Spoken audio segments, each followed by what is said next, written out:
የተጋባሹ? አሲር እንገናኝ ብሎኝ ነበር እና እንገናኝ ስላለሽ ነው እንደዚህ ግራ የተጋባሹ? እኔ ግን ሳላገኘው ቀረው። ለምን? በተመሳሳይ ሰዓት አሲርና እዝራ እንገናኝ ሲሉኝ ከአሲር ይልቅ እዝራን አስቀድሜ ሄድኩኝ። እና እሱ ነው እንቅልፍ አሳጥቶ እንደዚህ የሚያደርግሽ? እንዴት አያስጨንቀኝ ሰላምዬ? እንዴት ያስጨንቃል ሀኒዬ?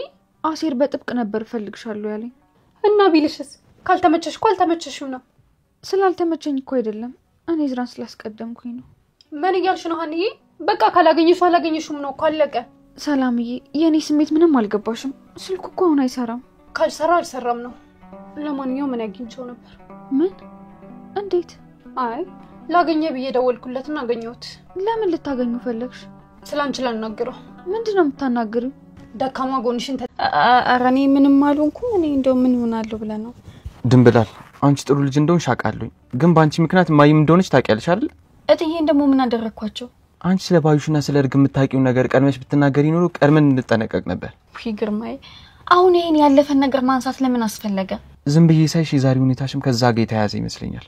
ምን እያልክ ነው ግርማዬ? እንዴት ነው የሚያያዘው? ቀን የሆነ ሰው እንዳገኘሽ ልትነግሪኝ ብለሽ ከዛ ደንግጠሽ ተውሽ። ዱባና ቅል ለየቅል አሉ። ይሄ ሌላ ያ ሌላ ምን አገናኘው? ቆይ ታስቶሽ እንደሆነ ስለ ባዩሽና ስለ እርግም እንደዚህ ልትነግሪኝ ትይና መልሰሽ ደግሞ ትተይ ነበር። ግርማዬ ይኸውልህ አንተ ዝም ብለህ ነው እየተጨነክ ያለው። ዝም ብዬ እንዳልሆነ ውስጥሽ ያውቃል። እኔ ቤተሰቤ ሲያዝ ማየት አልፈልግም። ግርማዬ ምንድነው የምትለው? ይሄ ከናንተ ቤተሰብ ጋር የሚገናኝ አይደለም። ተይ እንጂ ድንብላ፣ ባይገናኝ ነው ማን እንዳገኘው ገምት ያልሽ? ወይ ግርማዬ እንደው ባቡ ይዤሃለሁ፣ በቃ ተውኝ አታስጨንቀኝ። እሺ በቃ አላስጨንቅሽም። ነገር ግን ወቂ እንቅልፍ ያጣሁት ባንቺ ምክንያት ነው። እሺ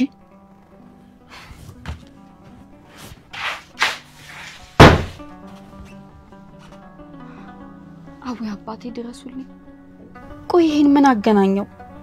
እንደው እንዳትናገሪ አደራ ስላለኝ ነው እንጂ እኔ እንደው ወሬ መቋጠር አልወድ።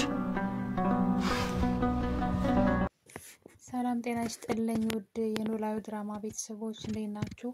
እንኳን ወደ ቻናሌ በሰላም መጣችሁልኝ። እንግዲህ ሀና የእዝራን ፍቅር ተቀብለዋለች። አሲርም በሁኔታው በጣም ልቡ ተሰብሯል። እንግዲህ ክላስ እንገናኝ ስንወጣ ባላት መሰረት አሲር ቀድማ ግን እሷ እዝራን ታገኘዋለች ማለት ነው። ከእዝራ ጋርም ተቀጣጥረው ስለነበረ ነው። እናም እንግዲህ እዝራን አግኝታ እንደሚወዳት ሲነግራትና እሱ ግን አንቺ ስለኔ ያለሽን ስሜት ንገሪኝ ብሎ ሲጠይቃት ለግደርደር ብላ ላስብበት እዝራ ብትለውም አይ ሂሳብና ስሌት ለሂሳብ ነው ስሌት ለሂሳብ ነው እንጂ ለፍቅር አይሆንም። ፍቅር ስሜት ነው። ስለዚህ ለኔ ምንም አይነት ስሜት የለሽም እና በቃ ከዚህ በላይ አላስጨንቅሽም መሄድ አለብኝ ብሎ እዝራ ሀናን ትቷት ይሄዳል ማለት ነው። ሀናም ግን ስታየው ልጁ ቆርጦ ሲሄድ ስላየችው እዝራ እኔም እወድሃለሁ ብላ እንግዲህ ታስደነግጠዋለች። በዚህ ቅጽበት ነበር አሲር ሀናን እየጠበቀ እዛው በር ላይ ቁጭ ብሎ ስለነበር ይሄን ቃል በጆሮ ነበር የሰማው። አሲርም በድንጋጤ በቃ አለ ሀናን ከዚህ በኋላ እንደማያገኛት ውስጥ ቆረጠለት እና ብዙ አስተያየቶች እያየው ነበር ኮሜንት ላይ እና አሲር የሀና ነው ማነው ሀና አሲርን ነበር መውደድ የነበረባት ብላችሁ ስትሉ እየሰማው ነውና አንዳንዴ ግን መፍረድ አንችልም። አሲር ምናልባት ሀና ተወደው አትወደው አልጠየቃትም እኮ እንደውም እሷ ሴቷ ጠይቀዋለች ተወደኛለሁ ወይ ብላ ራሱ ጠይቀው ነበር። አልወድሽም እሷ ምን ታድርግ አሁን ሀና እዚህ ጋር ምንም ችግር የለባትም። ምናልባት ጠይቋት እሷ አልፈልግህም ብላው ቢሆን ያስማማን ነበር። ምናልባትም ዛሬ በመጡ ቀየረችው ብለን ነገር ግን አንድ ቀንም እንደሚወዳት ነግሯት አያውቅም። ስለዚህ እወድሻለሁ ብሏት የማያውቅን ሰው ሌላ ሰው እወድሻለሁ ስላላት የሀና ጥፋት ምን ላይ ነው? እና ጥፋቱ የራሱ የአሲር ነው ብዬ አስባለሁ። ምክንያቱም ደግሞ እንደሚወዳት መንገር ነበረበት። ለሁሉም ለክፉም ለደጉም ነግሯት ቢሆን መልካም ነበረ። እሱ ግን ዝም ብሎ ሳይነግራት እሱ ስለሚወዳት ብቻ ከሌላ ሰው ጋር ትሆንም ማለት አይደለም። ስለዚህ የሀና ጥፋት የለበትም። ነገር ግን አሲር ጥፋቱን የሀና ነው ያደረገው። እናም እንግዲህ አሲር ባየው ነገር በጣም ያዝንና ወጥቶ ተናዶ ማጨስ ይጀምራል። ወደ ድሮ ሱሳሱሱ ተመልሶ ይገባል ማለት ነው። ሀናም እንግዲህ ደጋግማ ስልኩ ላይ ብትደውል ጭራሽ ስልኩን ይዘጋዋል ከጭራሹ ማለት ነው። እናም ሀና ወደ ቤት በመሄድ ሳትተኛ ቁጭ ብላ የሱን ስልክ ስትቀጠቅጥ ታድርና በጠዋት ወደ አባቷ ቤት ስትሄድ ግን አባቷ ቤት ተኝቶ ታገኘዋለች። እናም ግራ በመጋባት ትነካውና ይሄ ነገር ሕክምና የሚያስፈልገው ከሆነ ልይህና መድኃኒት እንግዛ ትለዋለች። እሱ ግን ተደብቀሽ የገደልሽውን ሰው በሰው ፊት ልታደኙ ትፈልጊያለሽ ወይ ብሎ አሽሙር ሲናገራት የሀና አባት ነገሩ ግራ ገብቷቸዋል። በደንብ ነው ያጤኑት። እንዴት እንደዚህ ሊል ቻለ ብለው ሀና እዚህ ጋር ተጠያቂ አይደለች። ለዚህ ነገር ሁሉ ኃላፊነት የሚወስደው እሱ ነው። እሷ ግዴታ የለባትም። እወድሻለሁ አላላትም፣ አላወቀችም። ስለዚህ የራሷ ላይ ሊኖራት ይገባል። የሚወዳት ሰው አለ፣ ወደደች፣ ምን ታደርግ? ልክ እሱ ጠይቋት አልፈልግህም ብላ ወይም ደግሞ እሺ ዛሬ ነገ እያለች ሌላ ሰው ጋር ሄደች አስመስሎ ተደብቀሽ የገደልሽውን ሰው በሰው ፊት ልታደኙ ትፈልጋለሽ እና እያለ የራሱን ጥፋት የሷ ጥፋት አድርጎ ሲያወራ ያየነው ነው። ጥፋቱ ሙሉ ለሙሉ የራሱ ነው። ጠይቋት ቆርጦን ቢያቅ መልካም ነበረ። ምንም ሳይጠይቃት እሱ አንዳንዴ እኛ የሚሰማን ስሜት ሌሎች ሰዎች ካልተሰማቸው ብለን ሰው ላይ መፍረድ አንችልም። ለምን አልጠየቃትም? በጣም ብዙ እድሎች ነበሩት። በጣም ብዙ እድሎች ከሷ ጋር የሚገናኝበት እንደሚወዳት ሊነግራት ይችል ነበር። ለራሷም ምቆ ያዘውን እሷ እንግዲህ ጠንቋይ አትቀልብ። ያው ጠንቋይ ያውቀን ማለት ሳይሆን ግን እሷ የእሱን መገመት ግዴታ የለባትም። እንደሚወዳት ቀርቦ መናገር ነበረበት። እናም ነገር ግን እሱ ልክ ሀና ጥፋተኛ እንደሆነች አድርጎ እንዲሰማት ወይም ደግሞ የትላንት ድህነቷን ምናምን በማስታወስ ዛሬ ደስተኛ እንዳትሆን በጣም እንትን እየገፋፋት ነው። በነገራችን ላይ ጥሩ ቤተሰብ አለ፣ ጥሩ ላይፍ ያላቸው እዛ ጋር ህይወቷን ከቀየሩላት መቀየር ነው ያለባት። ለምን ትላንትናዋ ላይ ትቀመጣለች?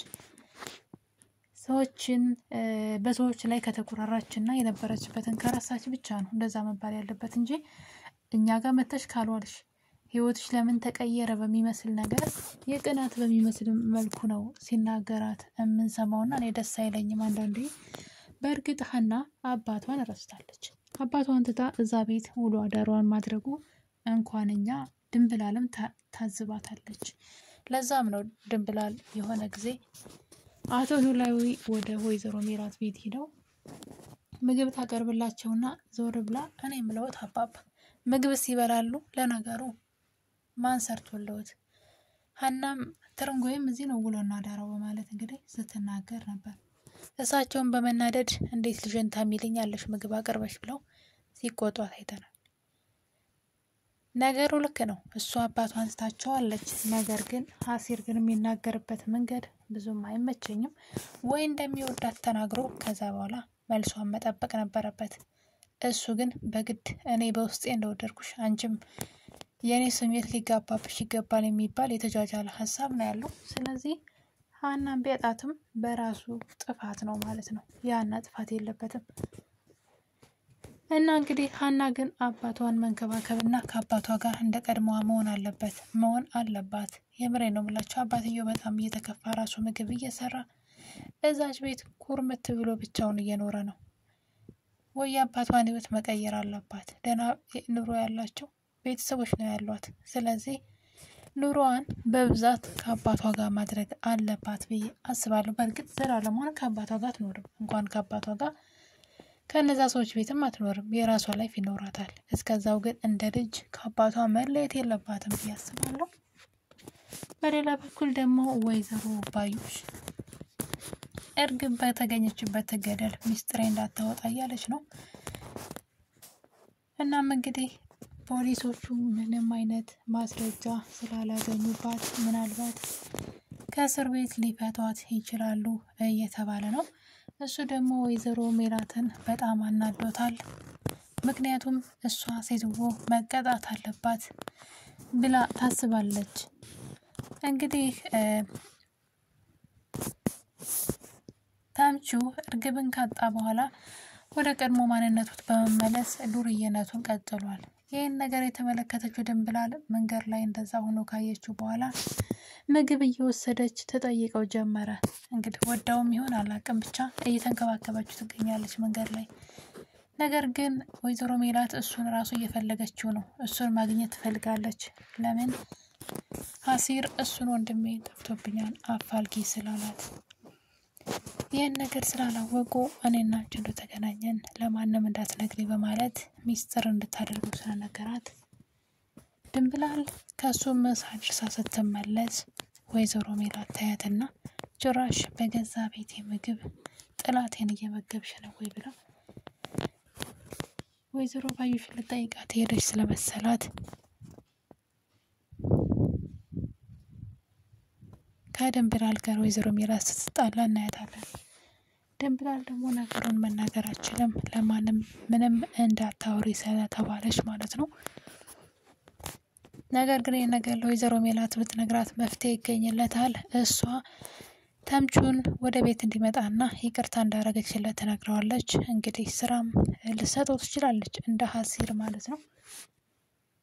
እሱ እንደዚህ የሆነው እንግዲህ በእርግብ ምክንያት ነው። እርግብ አልፈልግህም፣ አንተ ድሃ ከሆንክ እኔ አንተን አልፈልግህም በማለት አሻፈረኝ ስላለችው በጣም አዝኗል ማለት ነው። አሁን ላይ ልቡ ስለተሰበረ በሷ ፍቅር ማለት ነው ሳያስበው ከሷ ፍቅር ስለያዘው ነው። ሰላምዬ ደግሞ ያው እንደምታውቁት ሰላም ሀብታም ወንድ ነው ማፍቀር የምትፈልገውና ለእህቷም እንደዛው ስለምትመኝ ከአሲር ጋር ከምትሆን ይልቅ ከእዝራ ጋር እንድትሆን ትመኛለች። ለዛም እንግዲህ ሁለቱ አብረው እንዲሆኑ ብዙ ስራ እየሰራች ትገኛለች።